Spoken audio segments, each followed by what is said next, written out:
Hi, my name is Khedidja, also known as Deesh, and I am a quad amputee, survivor of sepsis.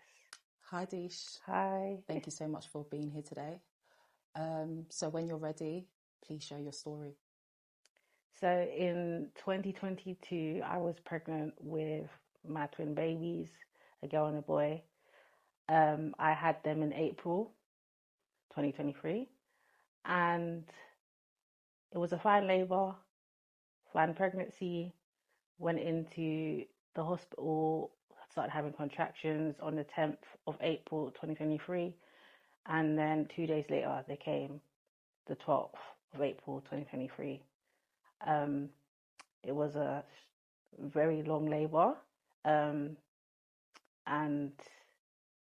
I really wanted to have them naturally. I didn't want a C-section, so I was really like trying to have them naturally. But there was a stage where it was like, if they don't come in the next how long, we're gonna have to have a C-section. So I just pushed and pushed. They ended up breaking my waters, and I had them naturally. So I had them. Everything was fine. They were good. The next day, I was discharged from hospital. I got home. I was feeling tired, but obviously I just had two babies. That's natural to feel tired after you just given birth to two babies. The family came around, they saw the babies. By day two, I woke up and I was getting some excruciating pains in my stomach. And then a midwife came to see me, and I addressed my concerns with them. And she kind of said, well, you just had two babies, just stagger painkillers. At that point, I was taking paracetamol. She then told me to take ibuprofen along with the paracetamol. So I was doing that. By day three, pain still got worse. Started vomiting at this point now. There was a night where I was literally shivering in the bed, and I couldn't regulate my temperature at all. So I was thinking something's not right. And I've had two babies prior, and I know that you can feel pain in your stomach when your uterus is contracting back, but this was a different type of pain. Like there was something in the back of my mind saying something weren't right. And then when the vomiting started and the shivering, and I had loss of appetite, I was just feeling a bit like discombobulated.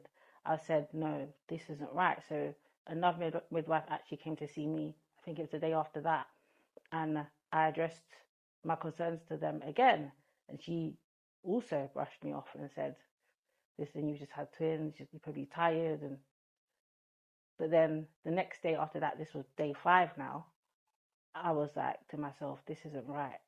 I had called my nan to my house. She had come with cornmeal porridge, and I couldn't eat it. I was literally like, I can't eat it, and I hadn't eaten for the last couple of days either. And I went to go and lay down, but then like as I closed my eyes, it was like a niggling thought in my head, like if you go to sleep, you might not wake up. This is call the ambulance. So at that point, I called 999, told the ambulance I just had babies 5 days ago, and something's not right. So they said, okay, we'll get ambulance out to you. So in that 5 days of you giving birth, how was it looking after the twins? So the first day it was okay, and then remember I said the second day it started getting unwell. So there was one night where their dad let me sleep, and he had them. So he was like really tired because he had them. So yeah, he was like fluctuate. I was like, I was breastfeeding at the time, so I would have to feed them, but he was like doing the rest of stuff. But there was a night, I think it was by like day four, I couldn't actually breastfeed. I was so weak. So he actually had to start formula feeding them and to let me rest. So yeah, he was a lot of help those first 5 days. But again, he thought maybe because you just had the babies, it took a toll on your body.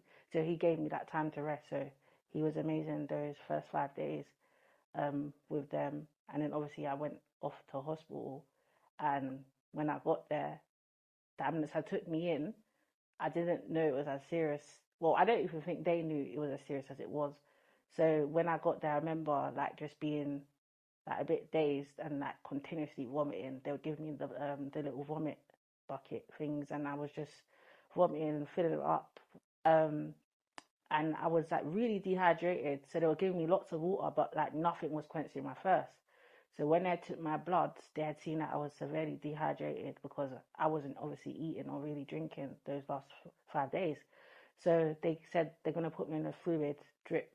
So I remember like begging them to give me a room because you know when you're in A&E around too much people and I was just continuously being sick, I was like, I need some privacy. So they gave me a room, they put me on the drip, and I don't really remember a lot of my A&E experience. I do lastly remember them saying to me, do you have anyone to call? Because obviously he was at home with babies and my older two. Um, I gave them his number and they called him to let him know what's going on with me. But I don't remember much, but I was told from A&E I got taken into resus, which is like a more serious type of A&E when they like it, because I was going in and out of consciousness at this point. So I then kind of remember getting consciousness in the early hours of the next morning. So I went back on the 17th. So this was the early hours of the 18th. Um, I remember looking around. I was in ICU, but I was still a bit confused of what was going on. So they the next day, well, the morning of that day, they had come to me and a surgeon had come and said, "We think that you have like a cyst or something that's causing an infection inside of you in your womb that needs to be drained." So I thought, okay. So, but because my heart rate was like sky high and my blood pressure was really low by this point, it's even a risk to put me to sleep. So I had to sign like consent forms. And I remember they were kind of like morbid. My partner even said to me that they was just like, "What's your last words to her?" type thing, and he was like, "What last words? She's coming back out." So I remember being wheeled down, and obviously in theatre now. And I remember just saying to myself, they were counting down, talking to me, and then you know when they like count down to give you the anesthetics, I was just like, "I got this," and then everything went black. So that was my last memory, and then from that, they had kept me in induced coma because my heart rate was still skyrocket and my blood pressure was really low. So they was gonna put me in induced coma so I could like rest my body. So I'd been put in induced coma now. I've woken up from what I thought was my surgery, but this had been a week of me being in induced coma. So woken up, and that's when I had seen my family next to me and my body was revealed to me and my limbs were back. I was like, what has happened? I literally came in here normal and now my limbs are all black. So I was so confused. And at this point, waking up from a coma, you're a bit all over the place as it is. So I was thinking like, is this real? Am I dreaming? I was so confused. I didn't understand. But at that point, I didn't know it was as serious as amputation. I thought it was because it looked almost like scabbing. So like some of it was scabbing off. So it looked like maybe this would scab off and like my normal skin would come back underneath. So I didn't know it was like amputation at that stage. So yeah, from that I was from ICU, I went into HDU, which is a high dependency unit. I was probably there for about a month, and then they moved me to the ward. Um, when I was on the ward, and my whole time in ICU and HDU, I was asking lots of questions like, "What's happened? Why can't I go home?" Because in my head, I'm thinking I'm okay now. But everyone, I think the doctors knew how serious it was, so they was like, in their head, they didn't know how to tell me that it was going to lead to amputation. So I feel like everyone kind of didn't say much. They were just like, "You're okay," like type thing. You just need to get better. Even my family that would come, they were just like, "Oh, you just need to continue getting better." And I was on so much medication, so there was like lots of machines connected to me, and there was like I had like a feeding tube. I wasn't eating, so in order to get to the ward, I remember I had to like eat a yogurt without vomiting because everything I was eating, I was just throwing up. So from I got to the stage where I started eating a bit of solids, that's when they took me to the ward. But I still had a tube hanging from my nose, which they were feeding me through. So I got to the ward, and that's when I remember a consultant coming to see me from the hospital that I done my rehab at. And he thought I was already aware of the situation. So he came in to talk about rehab and like after amputation and prosthetics. And I was like, what? I was so confused. I was like, what are you talking about? What do you mean amputation and prosthetics? And he was kind of blindsided because he was like, he thought that someone had discussed it with me. So yeah, that was crazy. And then I'd asked to speak to my consultants because I was under the plastics team. So the plastics team came and saw me and they explained these limbs are dead, they're not going to come back, and they need to be amputated. They weren't letting me home without these amputations. It's all good you guys saying this, but this is my body. I'm a mother of 4 and I need my hands and my feet.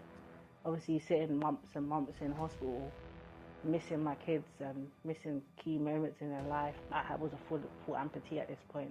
The stomachs were formed. Some people would like feed me like a baby, and I'm like, I'm older, I'm an adult, I need bigger scoops. Being back at the same hospital that everything happened, it was like a PTSD moment. The last year, my mental health has been probably the worst. And I felt really low again. And I feel like that's when everything hit me that I'm not the same.